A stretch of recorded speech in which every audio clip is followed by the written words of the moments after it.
Hey everyone, and welcome to this week's installment of the Richland Coaches Corner Show, sponsored by PES. I'm Mark Mize. I'm here alongside Richland head coach Joe Moose. Joe, it's the first time we've had you on the show. It's great to have you.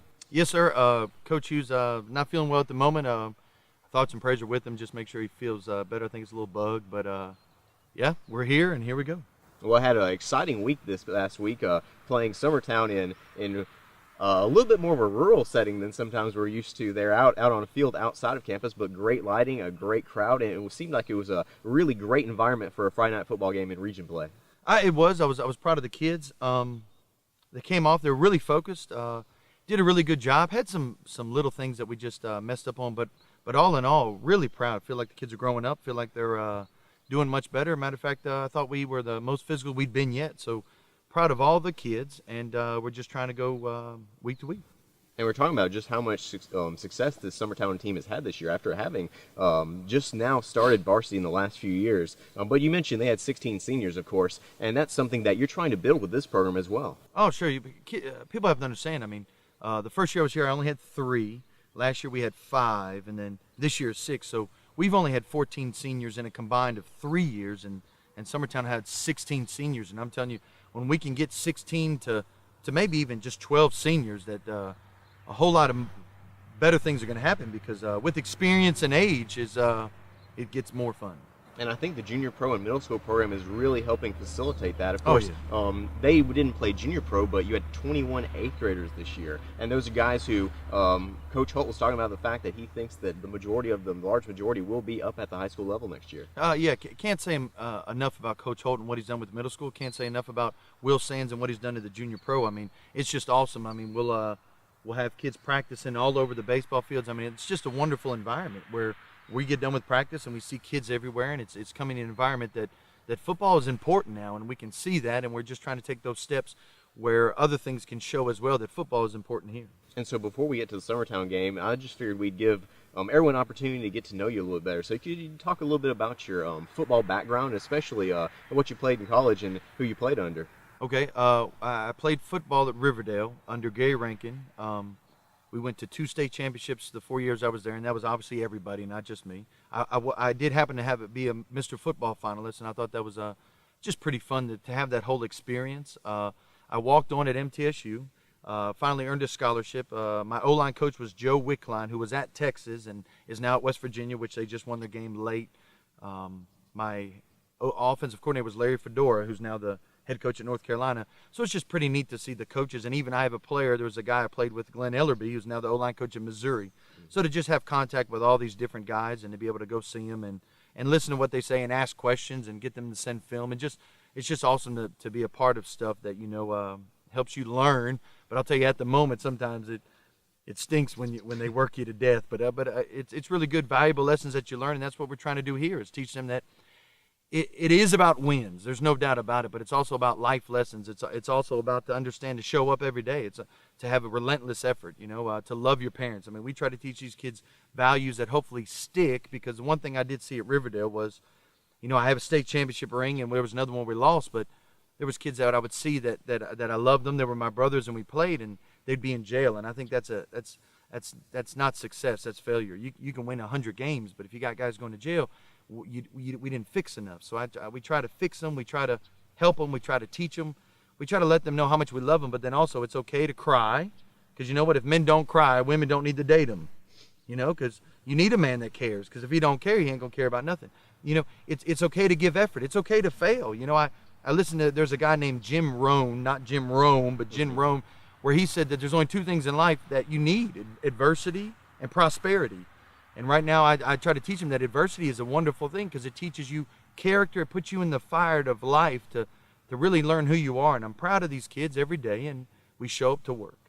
And then finally, talking about the fact that you had a good bit of success coaching around here in Middle Tennessee as well at several different schools. Could you just tell folks about that? Yes, sir. Under Coach Thomas, we showed up at Laverne, and Laverne had a big drought, and we went to the playoffs 2 years in a row. Actually, it's the best 2 years Laverne has ever had in their history.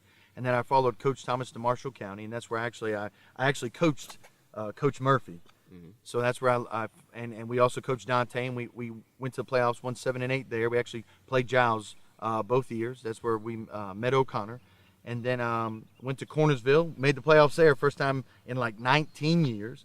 And then I went to Forest and was under Coach Stacy for a year, and then he retired from coaching, and then I took it there, and then went back with old Coach Thomas in Lincoln County, and then we're here. All right, and so now talking about the game this past week against Summertown, have to start out talking about that first drive of the game, probably one of the longest drives, grittiest even drives of Richland High School football history. 19 plays, 70 yards, 3 fourth-down conversions, and 12:05 off the clock. How'd you feel about how the guys started it out? That's what I'm saying. I'm proud of the kids. They were focused. They were ready. I thought Braxton did a great job when he came in at quarterback. I thought Latrell did a great job when he came in quarterback. I even think we had 2 or 3 fourth downs. One fourth down, we did a fake punt, and we executed it well. And then if you think about that, after we do that and we score, we stop Summertown, goal line stop. So I'm talking about, if you told me we're gonna take the whole first quarter, we're gonna score, and then we're gonna stop them, I'm saying that's exactly what I want. And then we just had some goofy things after that, but you can tell that we're getting better. You can tell that they're progressing and they're learning, and I'm proud of them. It's just we have to just finish. That's what we have to do last, is just finish. And then defensively, of course, you got back Caleb Briggs after having suffered that mild knee injury a couple weeks ago, and defensively just looked like he's always belonged there. Had some really big hits over the middle. How'd you feel about him and some of the guys you moved around, like Jimmy Hickman to linebacker? It's like Jerry says on the radio, we're going to find a spot for you. If you're not here, we'll put you here. If you're not here, we're going to put you there. I'm just proud of all of them. Proud of Jimmy, proud of Caleb, but, even Jake Norman, just all the kids. I'm telling you, they work hard. They do a great job. They're listening. They're focused. Just have to finish. I feel like we're progressing so much from year one to now, but it's just got to put it all together. And then on that fake punt, had Jairus Darnell been in your ear a little bit about trying to get the football running with it? That cat tells me every week that he's a runner, and when he ran. He didn't even run where the hole is. He got the first down, and I was pumped about it, but the first person who touched him, it felt like he just fell. But we're proud of Jairus, and he got to touch the ball, so I think that's 1 carry for 5 yards. So he ended on a wonderful note. And so, talking about those 2 quarterbacks, Latrell and Braxton, how have you felt about what both of them have brought to the offense, especially in the fact that now you're seeing both of them on the same drive, and it seems to be having a bit of success? Sure. I think Braxton has his skill set, and Latrell has his skill set, and we just try to maximize everything. We're trying to take the best you got, and we put it in there, and then, the things that you're not really good at, let's get you out and get the next person in there. We even did Caleb Briggs on a 4th down. I put Caleb Briggs in there. It's just one of those things where, hey, whatever you can do, we're trying to maximize the fullest potential of every kid we have, just squeezing everything out. And then finally, talking about the adversity that you did have in the second and third quarter there, as they scored, got a successful onside kick, and it actually ended up having 3 straight offensive drives thanks to scoring just before the half. How did you feel about how you guys came out in the second half and overcame some of that adversity to keep it a close game? I'm excited about all the kids, and I'm going to tell you, this sun is getting us. It's one of those things that this sun, boy, these people think that, it's beautiful, and we love our press bucks, but man, this sun will get you sometimes, boy. And the camera, I'm already concerned because it's about at least going to be, 10 pounds, 15 pounds it puts on us. Austin Watson, I'm telling you, that kid has grown up so much. I'm proud of that kid. That kid, from where he started this year to now, he's a leader for us now. That ball hit his shin.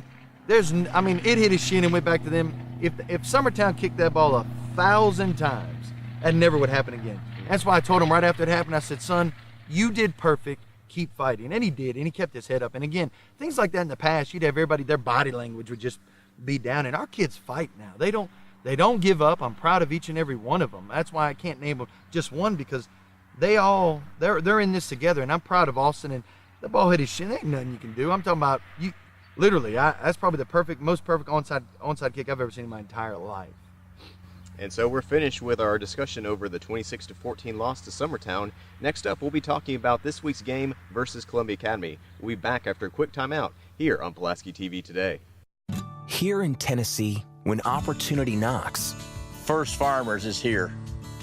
A full-service bank with deep roots. First Farmers is here. Loans to help businesses grow and families plan for the future. First Farmers is here. The technology you need to manage your personal finances. First Farmers is here. As Middle Tennessee continues to grow, First Farmers, we're here. Here at First Baptist Pulaski, we are not perfect people. To perhaps consider, this is terrible. Start that again. You're going to delete all these, right? Don't keep these. Fellowship's the word I was looking for. Doofus. Yeah, you put that in the reel. And this is still rolling. Oh, for the outtakes. But we would love for you to join us in worshiping a perfect God.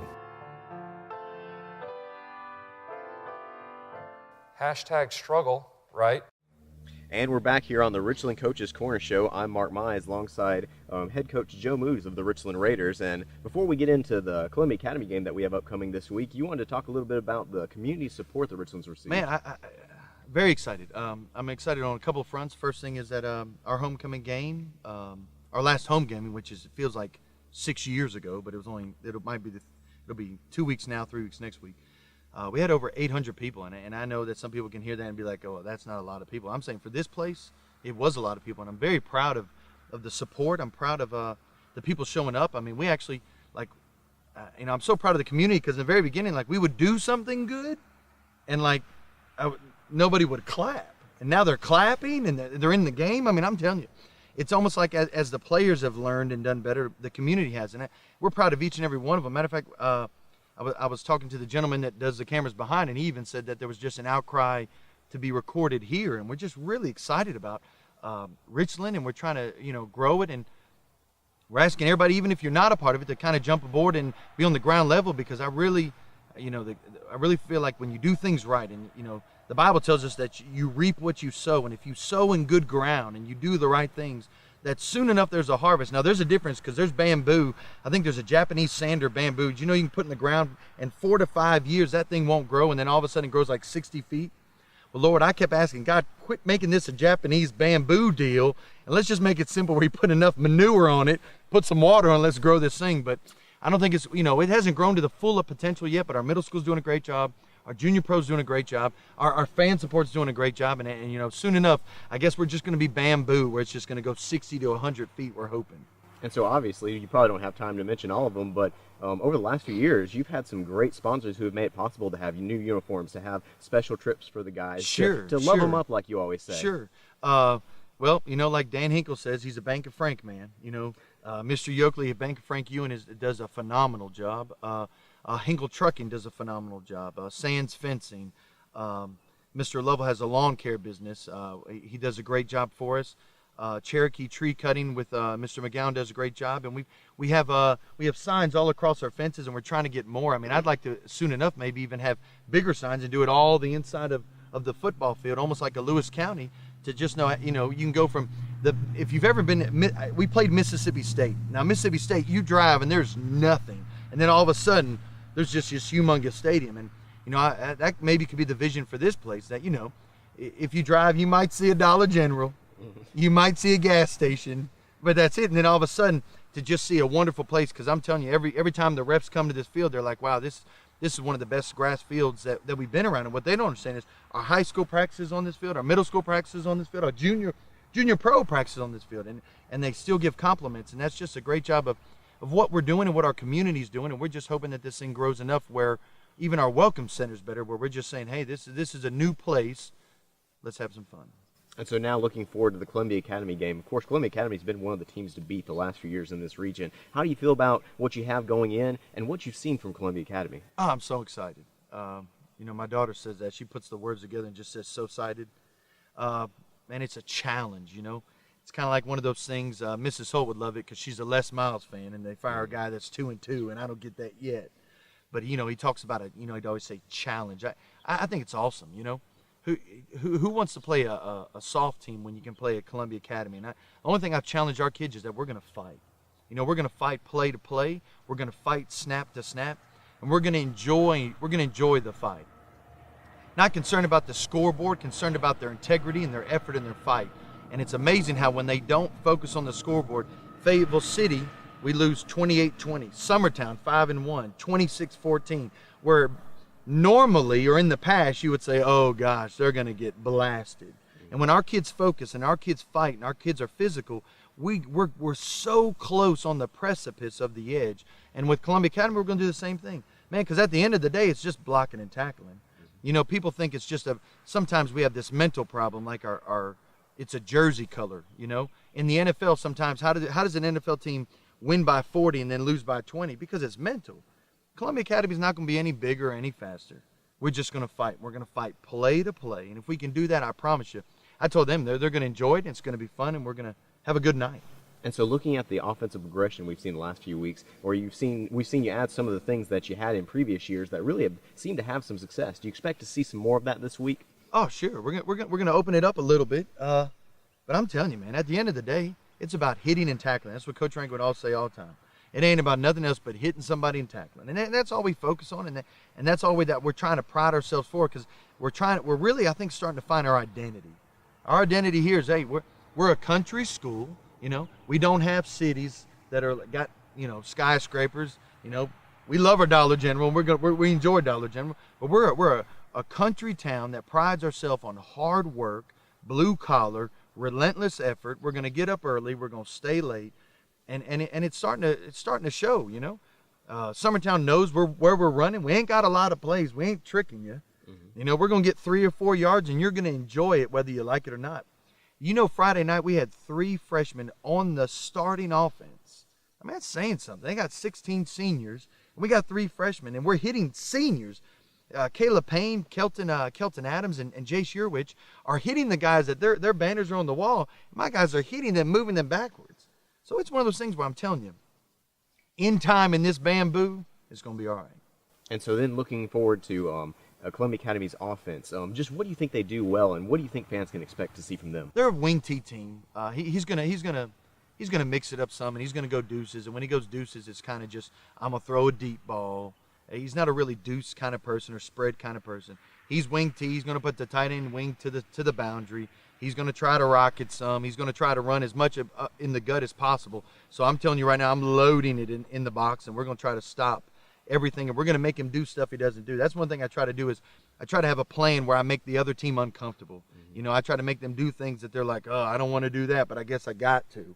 We try to force them in a different perspective, and then hopefully taking advantage on that perspective. Sometimes we haven't, but sometimes we have.